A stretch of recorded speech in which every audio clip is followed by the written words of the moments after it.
we know we've got this many seconds before we're live, and we can come in ready. Oh, I see. So we could, You know that unprofessional start we always do? We well, we wouldn't could. have to So do I'd that. push a button, and then I could see the countdown and everything, and then we'd know to start. Mm-hmm. Hello, we're You're not live. fooling anybody. I knew what you were doing. Yeah, well, I can try. I can try. Good evening, everybody. How are we doing? I'm redecorating my room. Nice. Over-caffeinated and warm. I want to open the window, but then everyone's going to hear the dogs. Actually, I might open them anyway. Yes, have some fresh air. Hopefully, you can hear me. Hopefully, there's only one of Jan today. I am the one and only. No words. Caffeine. Nice. It's going to be one of those streams. Hello, Melicon. How are you doing? Oh, I'm not looking at them up-to-date things. We have a Daz, we have a Jenny, we have a Melicon. Hello, peoples. So, Mikey, how are you? Well, yes, I'm very good. I've had a very interesting week. Hello, Rosrick. I have not had.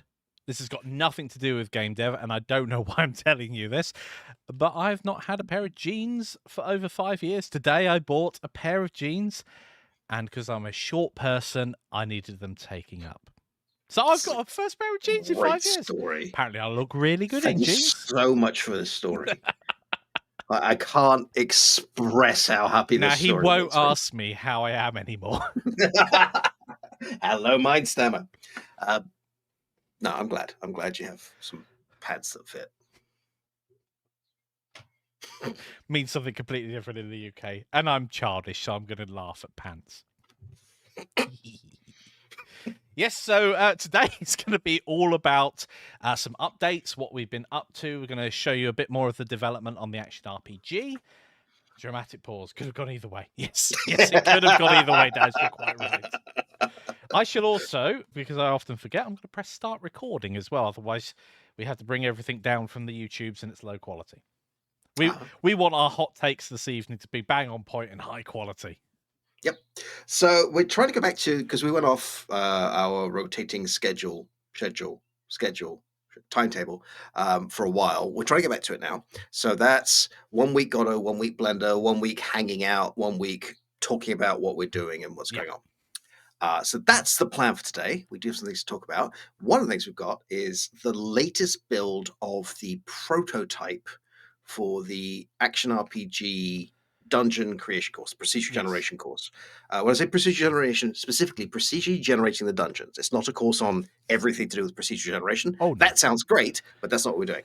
Mikey has this new build, but has not yet seen it. Yes, and I think, and we'll repeat this. Obviously, the listeners that listen often will already know this, but the Godot action RPG course, yes, is going to be a series of courses. We've already got a couple of courses already out on the site. We do get questions, when is the course? There is no the course. It's going to be a collection of courses separated into the artistic side, the Godot side, and the musical side, and all that. And obviously, there are different packages that you can get to go along with that. So it's going to come out. It's now that Godot Falls out, we're going to be drip feeding you. I suppose is the best way of putting it. So what Mikey has currently is the current state of the 3D assets, some of which had to be remade, some of which we're playing with to remake them. But they're looking pretty good. And my current hot code. There's still some stuff I want to do. But Mikey, would you like I would like to show them. And as part of the Godot stuff, you will be seeing a collection of assets as well. Yes. Do you want to share your screen with me as well, or shall I do the 30-second pause thing? No, that's fine. Let me click a few buttons first. Beep, boop. Beep, boop. Beep, boop. So, window. There we go. There's the dungeon core. Share. So you should be able to see me moving around here now. They can't see it, so let's make sure they can see it as well. Can we see both of us? No, I'm not going to faff around. I can see both of us. Pew pew. Oh, can I hide that thing at the bottom? There we go. So this is the current state. Apparently, Jan's added some stuff Michael, in. Yep. You know when you click that last thing, now I can't see the screen anymore. I just see myself receding into the distance forever. Well, I don't know. Help! Help! Pew, pew, pew. Hold on a second. Let's see if I can rescue Jan. I don't know why. I don't know what's going on. Window, the dungeon, share. Awesome. And hello, Yemek. I'm glad you're enjoying it. Okay, so things Mikey has seen, because right now he's in a bar. The things on the bar are procedurally generated, I guess is the way we're saying it. Basically, it's picking the right props for each place. So That's yeah, they're predefined positions on the bar, but the prop that will be spawned in at that point will be different. I'm not entirely happy with the solution I've got here, but it's a first iteration. But yeah, that's the thing you've seen. Oh, glowy. Yep. I've also changed the lighting in here because the low red was annoying me. Ooh, the The server other big room. differences you'll see to do with the chests, to do with the library, and a little bit in the throne room. If we find them. This is If one we of the find them. things about procedural generation. I don't know where things will be. I don't either. And I do like this bar. So this room, from those of you who remember from last week, you probably already know, we have a bunch of little props in here and a little procedural generation that sometimes there's chairs, sometimes or table, sometimes there's a thing. Hey, Jan. Oi, you can't wear it as a crown. So every time Mikey comes in here, he jumps up there and says, I've got a skull crown. So I've changed it so if you jump up there, it falls off. Oh, and then it blows up. So the boss, there's a deep thing here. The boss fight goes here. Whew. I'm so proud of myself. Yeah. I appreciate the humor. Oh, they also haven't seen the new addition to the throne. Okay, library. Oh, hello. Yay! That's awesome. So you'll notice that the shelves and the things in front of the shelves are all different. Have we got some proc gen with placement of assets here as well? Yes, we Awesome. have. Obviously, this is a very crap library at the moment. There is and are no books. Yes. I don't yet have any book props to play with. Ooh, So. ooh, these are floating. This must be the magic area. Oh, I got them from IKEA. Yep. You built them yourself, and you built them off the ground. Yeah. You know, there's always a bit left over. Oh, this is great. Some people won't have seen the magic book yet. Yes, I failed to find the magic room last week. So I'm very proud of myself with this. And also, do they have sound from this? I don't think so. I don't have any sound from it. Shoot the portal. The portal. Ow, that's very loud. I don't think I've got sound turned on at the moment. It basically makes a squeaker sound.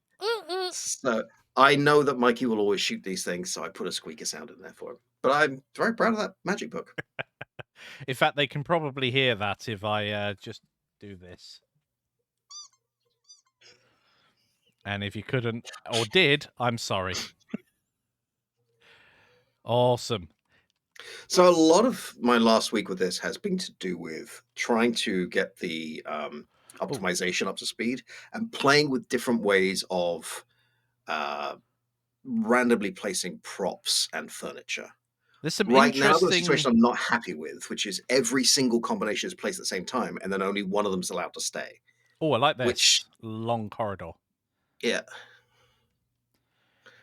So I'm really hoping to find some double rooms. Well, you can force them. Yes, this is true. Squeak, squeak. But yes, the double rooms are working. I still have that weird bug where doors don't despawn, and I don't know why. So occasionally there. Oh, here we go. What you may not have seen is if Michael goes up to it and stays there. Oh, never mind. The eyes light up for a moment and then it opens. Ah, okay. If I find another one, I shall show them that. Those chests also exist when we get a dead end, don't they? Yes, they do. Currently. So to reward you getting lost. Now, a lot of these pieces are going to be redone. Mikey and I were playing with different floor pieces, Yep. whether or not the floor details should be done with normals and height maps or whether they should be done in mesh. Where do we land with that, Michael? Well, it was an interesting result. I think we're going to experiment a little bit more with popping some textures on the surface, but we want to be careful that we keep the angular, clean look. This is actually a style that we want to go for, rather than having like the floor bit. We think that this floor is a bit boring. So we Well, can there isn't a floor. There was. I what don't have what? an individual floor room, so I just put a plane there. Yes. So there are various floors. We've got some wooden floors as well coming out. But we found, and you probably saw the post on the Discord, that we've played around with some textures and it looked awesome, but it started to detract from the overall style that we wanted to go for. And that's important. If we start deviating now, it actually changes things dramatically. And one of the reasons we wanted to keep things relatively flat is time investment. The moment you Yeah, start mapping textures, oh, this is awesome. It's going to light up the room. Da-da! I love those particle coins, and yes, those coins are particles. That's awesome. And they're bouncing off the floor and everything. I mean, that's a bit of a cartoony, but we want that kind of aesthetic. It's not a dungeon horror. Well, that may not stay. It may stay. I just wanted something for now that made it feel like a bit of a looped pinata. I mean, maybe not so dramatic. That is really a fountain of coins. I'm glad I we mean, found a that couple of was them. what I was playing with, right? Yeah. It was a little less dramatic before, but I wanted it for now while we're doing this to be like, oh yeah, he's a chest, as opposed to, oh yeah, that's a chest. Interesting. What we didn't talk about this last week, but one of the things that we have talked about in the past is when you've got a procedural dungeon like this, and you've got only a set of certain pieces, you don't have an infinite number. How do you signpost where a player would be going? How do you get them to go? Oh no, I've been here. Yeah, I've been here. What are the chances? Okay, so I've been here. It's the beginning. But could there be like a random placement, like only one skeleton in this corner? So if you see that skeleton again, you know, oh yeah, I've been here, and you can go back Yeah, yeah. I again. mean, there's a few things you could do. You could put landmarks in. You could, of course, make a map system where you could Yep. find a map or a mini map. I've been playing with ideas for mini maps. I'm not quite happy with any of them yet. Um, the other thing you could do is some sort of navigation system whereby we could allow right clicking to draw a line of dots to the throne room, for example, or to the exit Yes. using the navigation system. I haven't played with that. Like, it's not especially difficult from what I imagine. Um, Doink. Got a new um, game, Skull Football. yeah, the skull only lasts 10 seconds and it vanishes. Um, I found the exit. yep. Oh, and we sorted out this bug. I say we, Jan has Yeah. sorted out this bug. So we now have that. And then what we would do at the moment is we would spawn a new level, like so. Beep. I mean, usually what you'd do is you'd have a choice, right? Do you go forward or do you go back? Yeah. I mean, we could always say you can come back here to go up to the overworld as well. We want to give players a bit of choice.